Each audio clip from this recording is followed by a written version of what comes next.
खंजर चले कहीं पे तड़पते हैं हम अमीर, सारे जहां का दर्द हमारे जिगर में है।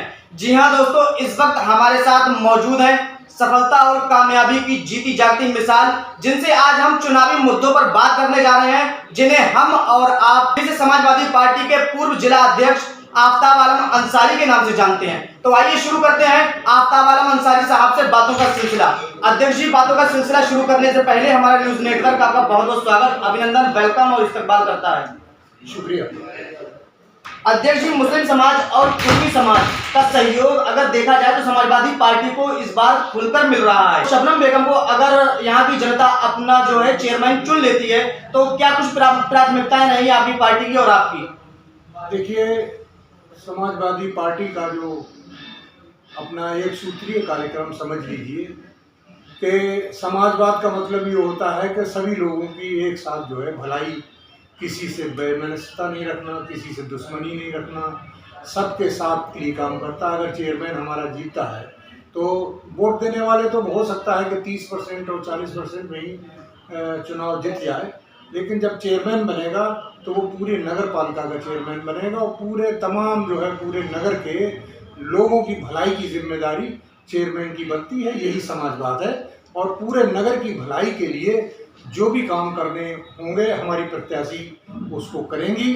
और पहली जो है मैं समझता हूँ कि जो पहली प्राथमिकता इस क्षेत्र की, जैसे सबसे बड़ी अगर कोई समस्या इस नगर में है तो पेयजल की समस्या बहुत बड़ी है जी, क्योंकि दुबे मोहल्ला में एक टंकी बनी हुई है सिर्फ, और वो पर्याप्त पर्याप्त पानी नहीं दे पाती है, बल्कि उस मोहल्ले में ही नहीं हो पाती है, काम नहीं हो पाता, पानी नहीं मिल पाता लोगों को, और पूरे नगर को उसका जो है वाटर टैक्स देना पड़ता है। ऐसी सूरत में जिन लोगों को पानी नहीं मिल रहा है, टैक्स उनको भी देना पड़ रहा है, तो ये अन्याय की बात है।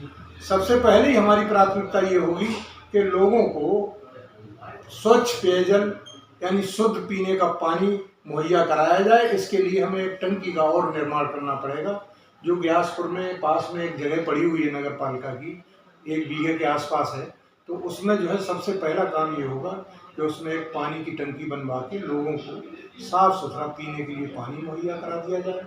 और बाकी जिस मोहल्ले की जहाँ जो भी ज़रूरत हो, जो भी प्रॉब्लम हो, उस हर प्रॉब्लम को हल करने का काम हमारी जो है प्रत्याशी करेंगी, और उन पर हमारा जो है बराबर इस तरीके का दबाव भी रहेगा, फोकस भी रहेगा। जैसा कि अभी अध्यक्ष जी बात हो रही थी पेयजल की, अगर हम दूसरी तरफ अगर देखें रुक करके तो कहीं ना कहीं नगर की जनता घरों से निकलने वाले गंदे पानी के निकास को लेकर परेशान रहती है। अगर आपका प्रत्याशी अगर चुना जाता है तो किस तरीके से यहाँ पर प्राथमिकताएं रहेंगी गंदे पानी के निकास के लिए? जैसा कि हमने अभी आपसे ये कहा कि पेयजल के अलावा जो जहाँ की ज़रूरत होगी उस पर भी अमल किया जाएगा। उसके अंतर्गत ये भी आता है कि पानी की निकासी के लिए, समुचित व्यवस्था के लिए नगर में सीवर लाइन डलवाने का काम किया जाएगा, जिसकी वजह से पानी का जल भराव ना हो। बीच में क्या नाम जिस तरीके से सीवर लाइन पड़ती है सब घरों का, और बारिश का सारा पानी जो है सीवर लाइन से निकल चला जाए, जल भराव अपने आप ही खत्म हो जाएगा, और इसके लिए पर्याप्त बजट नगर पालिका में होता है। अध्यक्ष जी, जिस तरीके से समाजवादी पार्टी के मुखिया माननीय अखिलेश यादव का विश्वास और सहयोग आपके साथ रहता है, साथ ही अभी तक के जितने भी चुनावी समीकरण हैं आपके हर बार में सटीक साबित होते हैं। इस बार के अगर नगर निगम के चुनाव की अगर बात की जाए, नगर पालिका परिषद की बात की जाए, तो इन तमाम चुनावों के समीकरण को लेकर आपके अपने प्रत्याशी को लेकर किससे आप टक्कर मानते हैं और क्या कुछ आपका नजरिया रहेगा? देखिए, किससे टक्कर होगी किससे नहीं है, इस बारे में हम अंतर्यामी तो है नहीं जो ये सटीक आपको भविष्यवाणी कर सकें कि किससे टक्कर होगी किससे नहीं होगी। ये टक्कर किससे होगी ये मतदाता फैसला करेंगे। लेकिन अभी जिस तरीके से चुनाव चल रहा है वहाँ ये दिख रहा है कि दो तरफ, एक तरफ बीजेपी का कैंडिडेट है, एक तरफ बीजेपी के बागी कैंडिडेट हैं। छेदालाल जायसवाल जी, उनको माननीय मंत्री जी जो भाजपा से क्या नाम जिनका बेटा विधायक भी है, उन्होंने खुलेआम जो है ऐलान कर दिया है उनको चुनाव लड़ाने के लिए। तो लग रहा है कि उधर बीजेपी में और बागी बीजेपी में बाकी लोगों में भी घमासान चल रहा है। ठीक इसी तरीके से भी मुसलमान जो कैंडिडेट, इधर के मुसलमानों में जो कैंडिडेट हैं, जो जिन्हें एंटी बीजेपी कहा जाता है, कि बीजेपी के खिलाफ वोट करने वाले होते हैं, तो उनमें भी मुसलमानों में इतने ज़्यादा कैंडिडेट खड़े हो गए हैं कि ये लोगों को तय करना बड़ा मुश्किल हो पा रहा है कि जिसको टिकट समाजवादी पार्टी से नहीं मिला वो उठा के बागी खड़ा हो गया। समाजवादी पार्टी तो अपना एक ही कैंडिडेट बना सकती थी, वो उन्होंने सबसे पहले नूर अहमद अंसारी को की बीवी रेहाना बेगम को टिकट दिया। जैसी भी रिपोर्ट गई होगी, ग्राउंड रिपोर्ट जैसी गई उस पर दे दिया, लेकिन उसके बाद जो प्रक्रिया हुई, कार्यकर्ताओं ने उस पर एतराज़ किया और ज़बरदस्त प्रक्रिया के बाद में माननीय अखिलेश जी ने उसको बदल के शबनम बेगम को प्रत्याशी बना दिया। तो यकीन मानिए कि शबनम बेगम रेहाना बेगम से तो बेहतर कैंडिडेट होगी। अगर किसी का टिकट काटा जाता है और उसके बाद किसी और को दिया जाता है तो यकीन मानो वो जिसका काटा गया उससे दूसरा कैंडिडेट बेहतर ही होता है, तभी पार्टी फैसला बदलती है। और यहाँ भी यही हाल है कि समाजवादी पार्टी की कैंडिडेट जो शबनम बेगम है, इनको चारों तरफ से समर्थन मिल रहा है और बाकी जो लोग निर्दलीय चुनाव लड़ रहे हैं वो फर्दन चुनाव तो लड़ रहे हैं, लेकिन लोग उनके साथ जो है किसी ऐसी पार्टी का जिसका वर्चस्व हो उसका साथ नहीं होने की वजह से एक जनरल आम राय मुसलमानों में ये है कि समाजवादी पार्टी के ही कैंडिडेट को वोट देना चाहिए। क्यों कि समाजवादी पार्टी के पास दीगर जगहों से भी, जैसे गंगवार से भी वोट आ रहा है, उसमें वाल्मीकि समाज में से भी आ रहा है और समाजवादी पार्टी के कार्यकर्ता हर बिरादरी में कार्यकर्ता मौजूद हैं।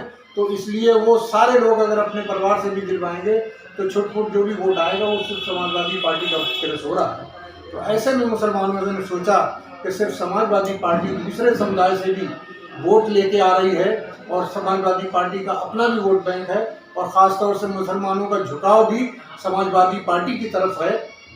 पीछे चुनाव जो विधानसभा का हुआ है उसमें मुस्लिम प्रत्याशी को छोड़ते हुए, उसको दरकिनार करते हुए समाजवादी पार्टी के गैर मुस्लिम प्रत्याशी जो गंगवार उनको वोट देके ये साबित कर दिया कि मुसलमान जो है किसी के बहकावे में आने वाला नहीं है, सिर्फ और सिर्फ समाजवादी पार्टी को देख रहा है। और इस चुनाव में भी मुसलमानों ने ये ख़ास तौर से ये तय कर लिया है कि समाजवादी पार्टी को वोट देंगे। वो अलग बात है कि जो कुछ प्रत्याशी ऐसे हैं कि जो थोड़े जो है ताकतवर हैं, थोड़े ऐसे हैं कि जिनके सामने लोग जो है हो सकता है कि जुबान अपनी ना खोल पाते हों, लेकिन जितने दबे कुचले मुसलमान हैं, जितने कमज़ोर हैं, वो कहें तो कहीं किसी की कहें, लेकिन वोट समाजवादी पार्टी को दे रहे हैं।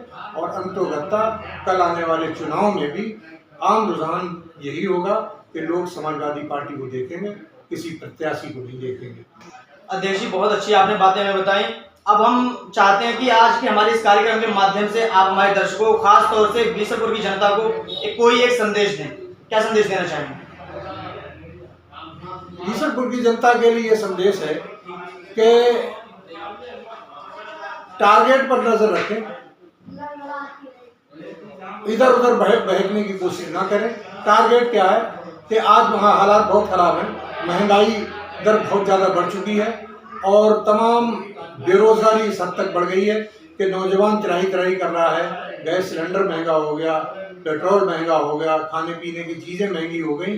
तो ये सारी जो है महंगाई जो आज चरम सीमा पे है और जो बेरोज़गारी चरम सीमा पे पहुंची हुई है, इसके पीछे सिर्फ ये बात है कि सरकार जो इसको गाइड कर रही है, प्रदेश को जो सरकार चला रही है और देश को जो सरकार चला रही है, कहीं न कहीं उनकी नीतियों में ऐसी कोई गड़बड़ी है कि जिसकी वजह से वो मैनेज नहीं कर रहे हैं या वो अर्थशास्त्री नहीं है।